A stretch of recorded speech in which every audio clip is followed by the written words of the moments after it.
Hello everyone, my name's Clare Pollock. I'm the Deputy Vice-Chancellor Students and I'm the person responsible for those emails that you keep getting on a whole range of things, but particularly on the recent outbreak around the coronavirus and COVID-19.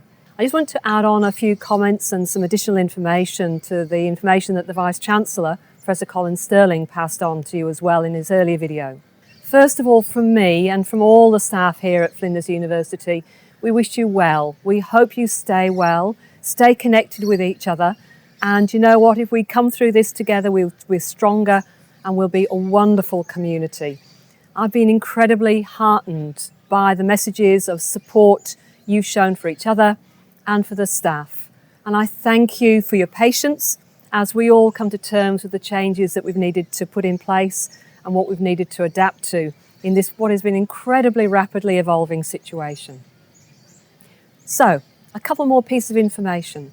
What I need to let you know is that from next Monday, the 30th of March, there will be no more face-to-face classes on campuses in the Adelaide metropolitan region. Slightly different for those of you who may be in the Northern Territory or in some of the regional South Australia. For you, those classes will be dependent on your local conditions and the local health requirements. But for most of our students here at Bedford Park and Tonsley, Vic Square, Sturt, what it means is that we will move all of your classes online from next Monday. For those very critical, practical pieces of work that you have still not completed for this semester, they will be deferred. What this means is that when we can come back again to these beautiful campus, what you'll be able to do is complete those pieces of work, and we'll hold your topic grades until the point when you can complete that. And you won't be penalised in your progression. We will let you continue. We need you to continue your study, and we will absolutely ensure that you can do that. I've been talking to all the colleges and they've assured me that there are very, very few components of your study that we can't do online at this time. For students that are doing placements, where we can, those placements will continue. Particularly for those students, for example, in health settings, you're going to make an incredible contribution to the health of the community in the coming months. We're giving extra support to you through doing that, and we want to make sure that you are safe as well. So some of those placements will continue, but where they can't, again, we'll defer them to when you can take those up, or we'll be replacing them by other learning activities. Importantly, when we talk about not having face-to-face classes on campus, the campus isn't closing. We're still going to be open, you can still come. The computer laboratories, the facilities are still open. Of course, we all need to ensure that we only travel for essential purposes and we engage in what we call good social distancing. That's a term that really means keep your physical distance, but don't keep your social distance in terms of connection with each other.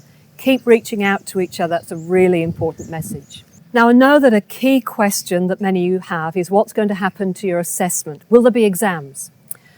I've asked all the academic staff and the teaching staff to look really hard, of course, at getting your learning online as quickly as possible, not knowing what we'll be facing in the coming weeks.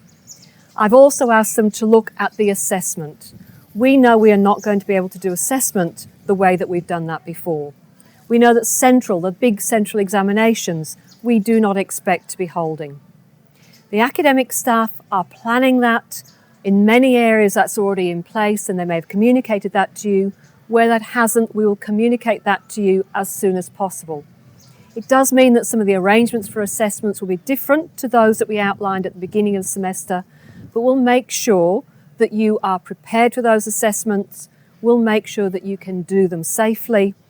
And if there are any assessment that we need to push out to be done when we're all able to come back onto campus, then we'll make sure that you can still progress. So we may hold your grade over and we may complete that later.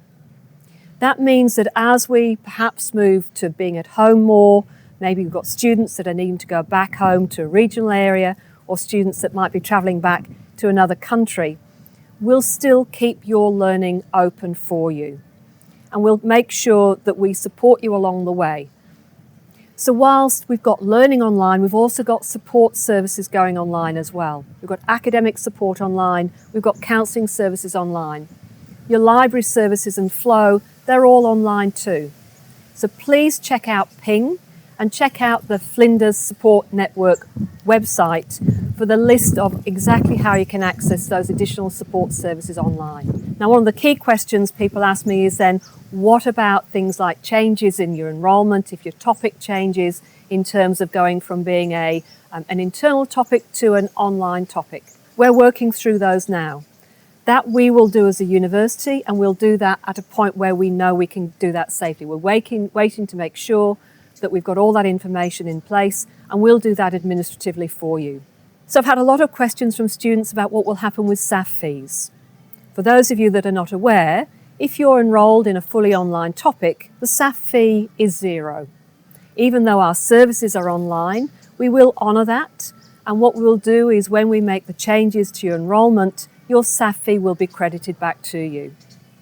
And we're also going to do that for parking fees for this semester. They will be credited into your account. So in closing, I just want to wish you all the very, very best. We miss you here on campus. We miss the life and the vitality. If you do come onto campus, please wave to people from a distance, but stay connected. Reach out. I know that your staff, your academic staff and the professional staff are thinking of you when you're sitting at home or you're sitting on your computer interacting with them. We're here for you, and I'll keep trying to stay in touch with you by email. Please also check Ping and check the website as well. Take care, look after each other. Bye-bye.